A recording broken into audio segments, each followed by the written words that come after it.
Mahara from like externally, and so it was asking for information that I didn't have, and so I was a bit stuck. But then he explained that you go in not from an external direct way, but through Martin. So that delayed me just a couple of days sorting out how to actually get in here. So I haven't yet.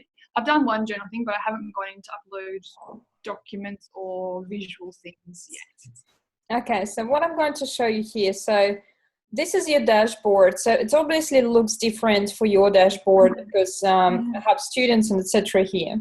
Now this is your profile on the left-hand side. And the users you can see for the last 10 minutes. We can talk to the users as well. Okay. So what you can do, it's basically like a chat room here as well. You can leave the questions you have for the IT department. They will reply to you pretty promptly. Is this for every student at Martin, not just my course students? Exactly. It's for every student. Yeah. Okay. So what are you going to do? You basically want to go to your portfolio. Okay. And with portfolio, what you need to do, you need to create a page. Okay? So as soon as you create a page, it basically creates a website. So if you create a page and you click create a page title, you say title it as the subject. Oh, okay. Because you will have. I think I just put assessment 1 or something. I think I just put activity 1 or something because I wasn't sure how to. Can you imagine how many activities one there? On this portfolio in Martin, there will be hundreds. So it's a good idea to name it as number of the subject 1577. That's what you study, and it's called design skills. Okay, so you can give a description, such and such student studying such and such. Okay, and then you go save. Should I have my name in the page title? Will that make it easier for me to find? If my page is just going to kind of a big bucket with thousands of pages, would it be easier if I put my name on every single? It's a good idea. It's a good idea to do so. Okay, so just for the students, just a quick reminder for the students who's going to watch this video later that we got to the Martin page first, and then we clicked on ePortfolio on the left-hand side, and that's where Mahara ePortfolio, and that's where it took us. So now from here, where we go, you have your kind of a menu on the left, okay?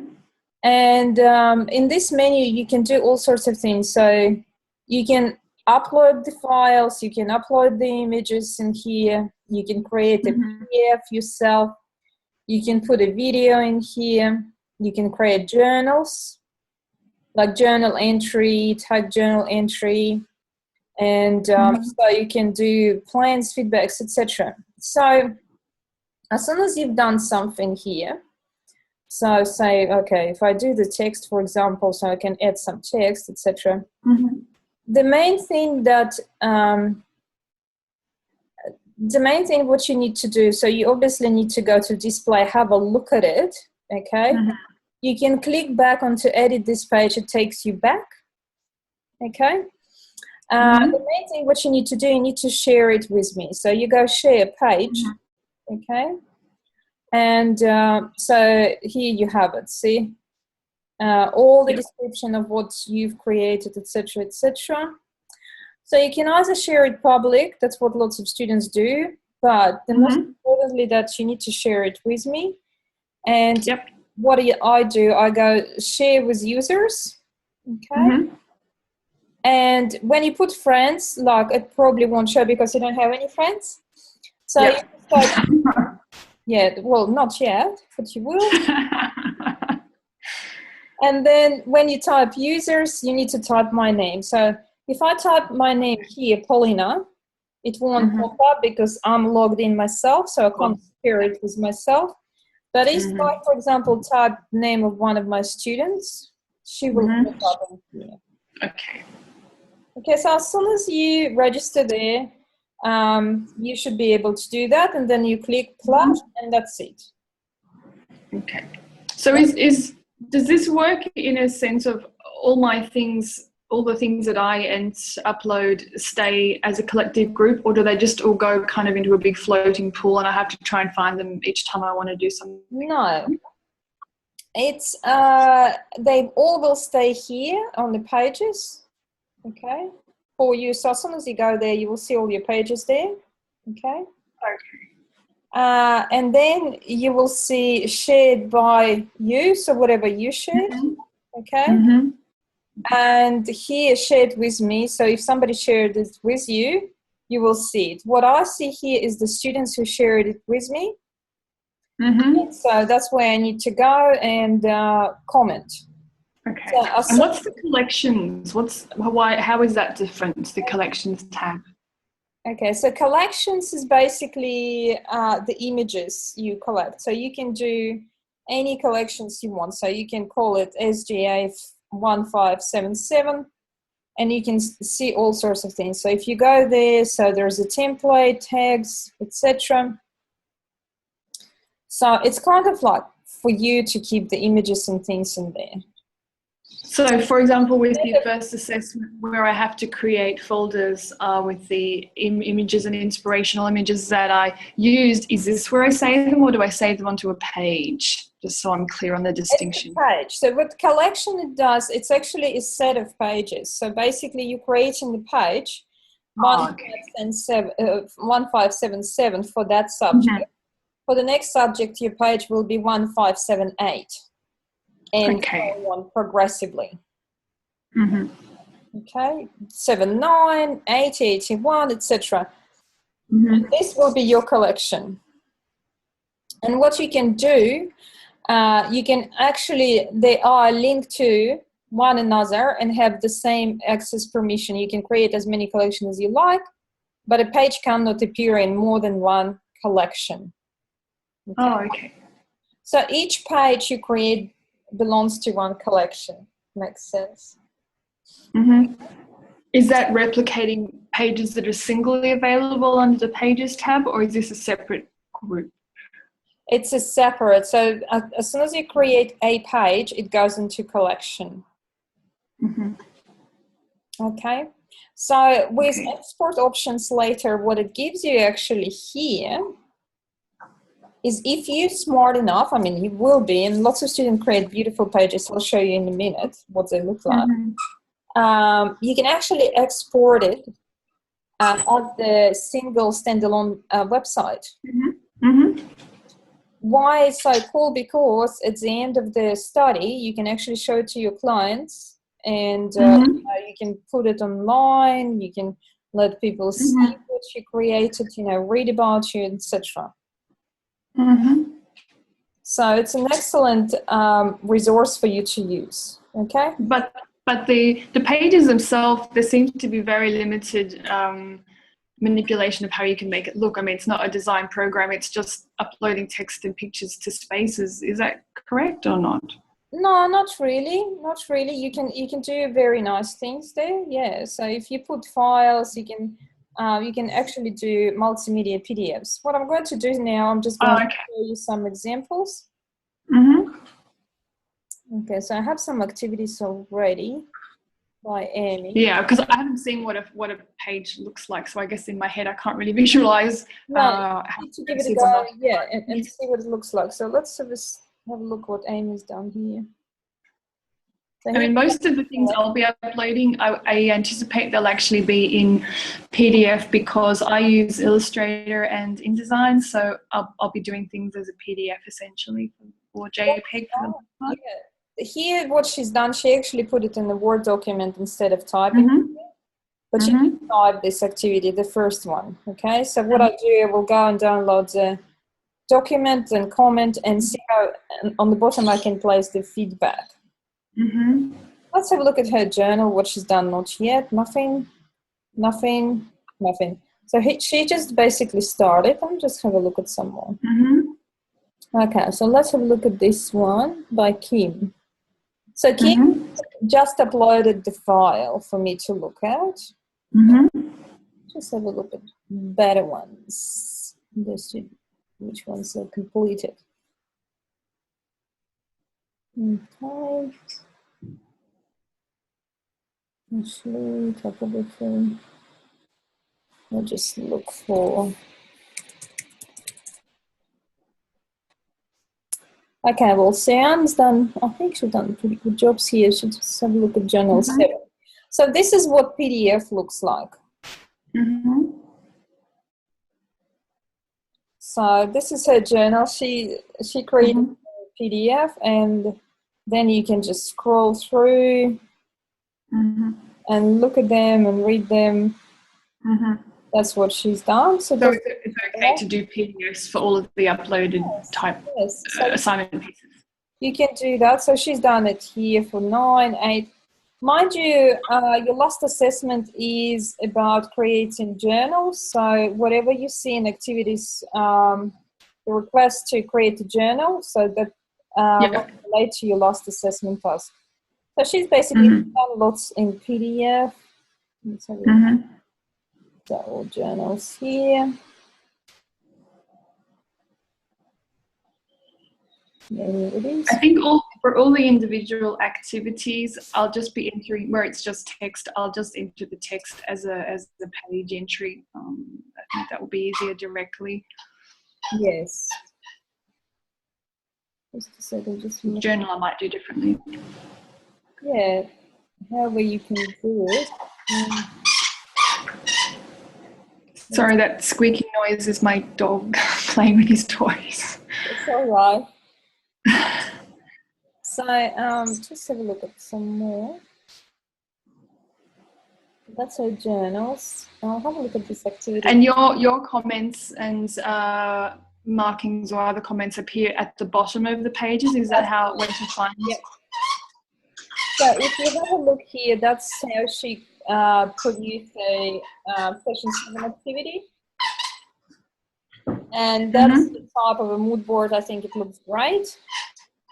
You can see that she collated images here. So, so should you be, I noticed that she's used the reference underneath each image. Is it better to save them all and put them on a separate page at the back where the images were retrieved from? Normally they would come at the end of your activity. Okay. So this one, for example, for the mood boards, you don't want that information on the actual mood boards themselves. No. It always goes as a separate, and also make sure that you're referencing in APA style. Okay, I'll show you the website later. So here is I've downloaded that information today to get that. So. Oh, okay. So you know where to go, because you can go to QUT website and it's real good. Yeah, I saw that as well, and I've also downloaded the PDF version. Very good. In the case where I've used images that I've actually taken myself, how do you reference that? You do not reference it. You can put yourself as an author, and you can put a date, and you can put a name. Yep, that's it. Okay. You reference it as a creative work. Okay. So here is another design. You can have a look here. Very nice, 3-column references at the end. So well presented. That's intellectual property. So yes, the first few sessions are quite boring, but then they got more interesting. So I mean, everyone's coming in from different positions, so it's probably good to do those kind of initial activities anyway. Yes, they are quite important, because if you do all the activities, it will be easier for you to do the assessment task. So and you know that it's this subject is quite easy to go through, but then the following subjects will be harder and harder and harder, and that's really that's the whole point of it, really. I was hoping this would be the level all the way through for 2 years. No. Well, I'm also studying a master's at the moment as well, online too, so I'm used to a higher level. I should be able to cope.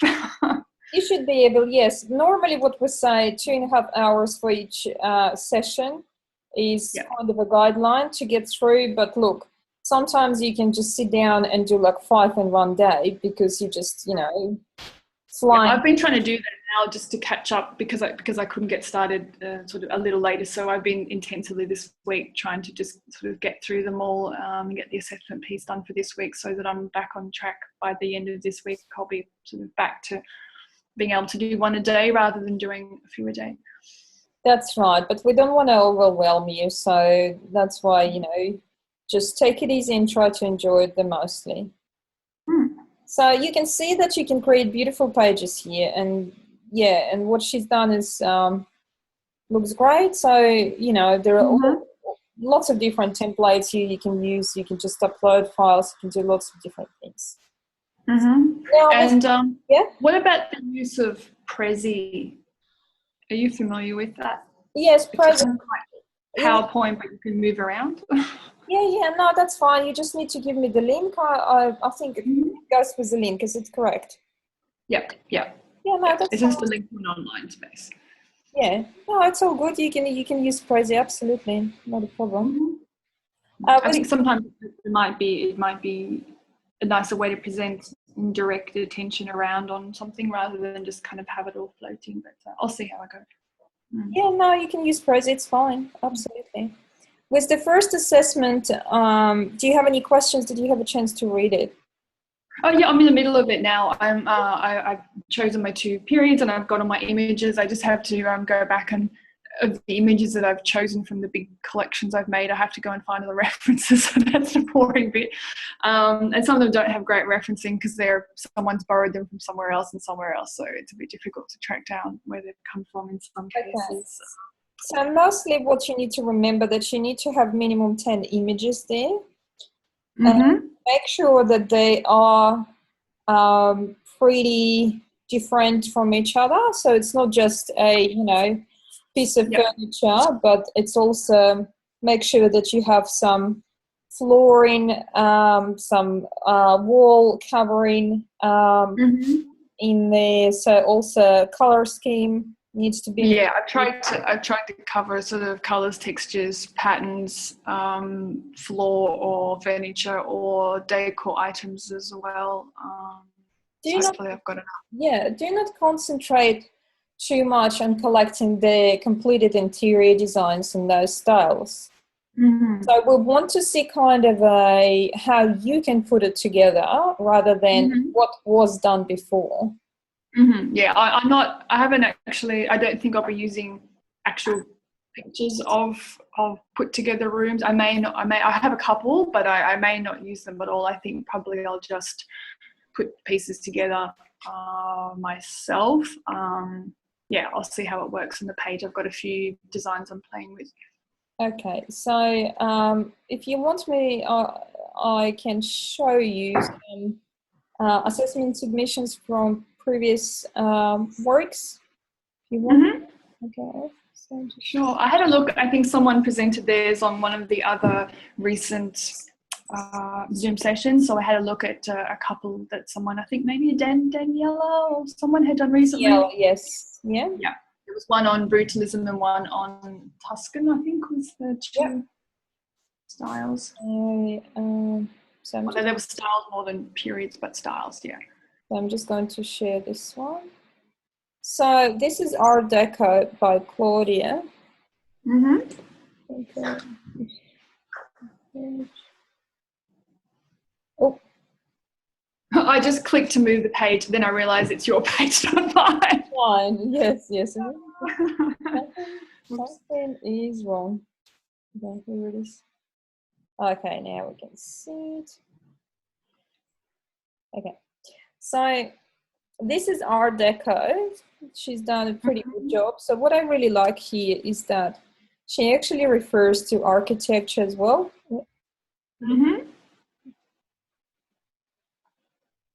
So yeah, is it okay to reference a couple of other related things that obviously influence the style but are not necessarily interior? Because I find a few images that I thought went well but not necessarily interior per se. Yes, absolutely. Also make sure that you use the related typeface as well. I really like that she's actually drawn it by hand. So yeah, she's very clever. Yeah, no, I do typography as part of my job, so that's not a problem at all. I have a big collection of typefaces, so I've researched typefaces that were current for the area, and I'm using those. So. Very good. So she's got some put together interiors, but they all from the period of time. Okay, so I would rather not to have that many, and I think that's what I commented.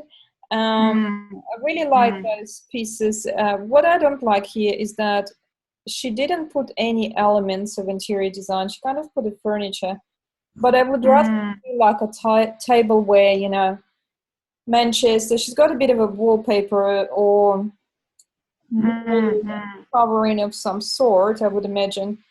But yeah, like flooring. Some motive. Yeah, you know, flooring and etc. would be more appreciated here. Now, was the second one she's done here, what she's got neoclassicism.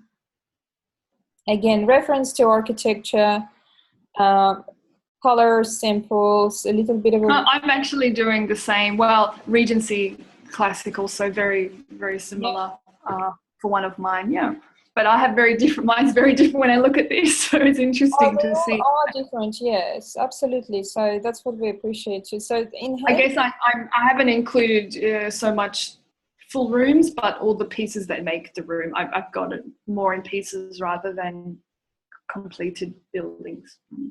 Yes, well, that's all right. Well, here as well, she more covered what happened before, like, you know, in that period of style. So, but I would rather more elements of a design. I'm kind of taking it from the point of view that it's to decorate the apartment and what pieces would work in an apartment, or what interior shell coverings would work in an apartment that was obviously a higher end inner city apartment. So I've just been collecting pieces and patterns and fabrics and things like that, rather than having pictures of completed rooms. That's right, yes. Now this is a very good one in the way that Emily actually done it by hand. Oh, wow. Really appreciate that, because it's got like a, you know, human touch to it. So the only one thing I commented on it that I would really like her to collect, and you guys collect the real samples of, you know, fabrics and you know, material finishes, and put those swatches on the mood boards, because that's what you would be required to do later on. And I guess it's, in some ways, it's a little tricky when it's such a historical period to find good, clear examples of those that are kind of big enough to make useful on a page, which is why it might be tempting to just use pictures. I haven't used pictures, but I can see for the more historic ones, it's easier to not do it, because it can be more difficult. Yes, but at the same time, like if you find, it doesn't need to be the whole piece. If you find, say, a swatch of a fabric, like, you know, which suits it, like silk or something, you know, and even like a, you know, a maybe copper element, which will suit that particular style, it will give it a three-dimensional feel, which we after. So that's, in a way, that's a pretty good board. That's what we want to see on the board. So she's got a tableware, she's got a lighting fixtures, she's got fixtures here. So even fashion references, so very versatile and quite interesting. And is it correct to number all of the images and then reference them, or can we just reference them without the numbering? You need to put numbers there. Yes, it's a requirement for the numbers. So I'm just going to show you the second one she's done, which I think is much better in a way, because it's more fun. Well, it's a more fun period as well. So you can see it now.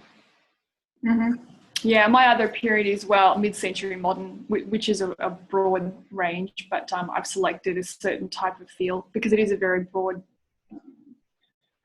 time frame from the 30s to the 60s. So that's right. It would be more fun if she actually added some fabric prints, which you You know, you can find it somewhere. Again, doing the color swatches, you can just collect them from Bunnings or Musters, you know, those swatches, and just put them in the box and start putting those away, because you will require to use them later on in the study. Oh, okay. Oh, well, next time I'm in Bunnings, I'll help myself. Grab as many as you can. Feel free. Okay, I'll start my collection. I'll just go back each week and take a few more and pretend I'm doing nothing. And also from now on, it's a good idea to go to showrooms and ask them for samples of, you know, all the finishes, like, you know, laminate, you know, stone, wood, anything you can put your hands on. Just take it, put it in the box, put it away, and. I mean, at this point, it would be hard to create a physical mood board because I just don't have all those things at hand to be laying down. But hopefully, soon that will improve. It's okay. No, that's fine. Just want to show you the actual mood board which were created and what I really like you guys to go through. Just a quick.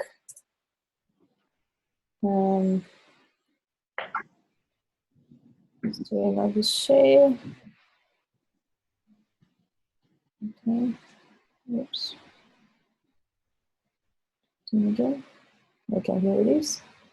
So that's an actual mood board, what I would like you guys to end up with. But obviously, because it's your first mood board, so you don't have, as you said, all of those swatches and those references. So can you see it now? Yeah. Yep. So interior design mood board is no different to any fashion mood board or graphic design mood board, really. So when you collect the swatches and images, they kind of need to be compiled in the most easiest way to present it to your client, because the things you will be talking to your client, you know, it's the feel and the emotion you want to portray with your work, okay? And most of people don't understand it. So collecting the images, like representing that particular period or that particular style, will help them to understand what you mean. Okay. Is it okay that it's completely covering, that there's no kind of breathing space around anything, that it's completely saturated with imagery? Is that too much, or? No, that's fine. That's absolutely fine. Yeah, that's what it's supposed to be. That's what it should look like. Just have fun with it. As you can see here, so if that's a close-up, so you can see the images and see that the designer actually collected a number of different fringes. Yep. And that's the whole mood board together. A completely different feel. So she combined here geometric with organic. Plus, and is it most commonplace to present a physical board to a client or a digital one, or it depends on the project? It depends where your client is. It really does not matter, as long as you can communicate the idea. Yeah, that's a nice one. Yeah, so that's a completely different feel to it, and a completely different color scheme. You can see that the punchy reds and some pastel colors here. So there are more details on this board you can see. And that's the board itself. So here's interesting too, combination of organic and rebellious elegance. So basically, So when the client sees a board such as this, obviously this is fashion, so it's a little different, but regardless, what sort of response are you wanting from them? A yes or a no, or what kind of thing are you trying to elicit from the client? Because most of the clients wouldn't get an idea what styles they want, it's real hard for them to understand what you're going to portray in the space. So that's why it's a good idea to listen what they say, and then according to the brief which you will compile later, create a board which has all the elements which would appear appear in the space plus which the clients might like. Yeah. So sometimes if they don't know, it's really hard to talk about it, because if the client says, okay, well, this is a modern space, for some people modern is one thing, for others it's another thing. So, you know, modern space, you can't really rely on semantics. That's right. It started like 60 years ago, we still call it modern. So you need to be very careful with that. And sometimes maybe it's a good idea to collect something that client likes. If they like some items, you put it on the board and then you kind of building on those blocks up. That's one way to do it. Another way to do it is actually collect the items you think will suit the apartment or the space of the house. And most of the cases we create not just one but a couple of boards. Yeah. Okay. Because we need to give a client an option. Sure. So give them an idea what it's going to look like, and especially with the finishes you select, it's very important, and the color scheme, and what's the whole concept is going to, like, say if they want a house to be relaxed, you know, mostly for entertainment. So that's what you need to listen to, those, you know, key words they drop in a conversation, and then just build on that. Yes. Yeah. Okay. No, that makes sense. You will be working with the particular project and working for a client in subject 79.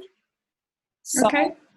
You will have a particular assessment and brief to fulfill. Okay, great. Yeah. I'll get these mood boards done first. Yes. Okay, any more questions? No, I think that's it. I'll just continue on what I'm doing and I'll submit them and see how we go. No worries, Susie. Enjoy your day and stay cool. And also, we've just got a thunderstorm just started. So. Oh, that's good. If you have any questions or any problems or anything, just email to me and I'll try to normally reply within 24 hours. And and we will. Great. Thank you very much. Okay, have a lovely day. Thank you. Bye-bye. Bye.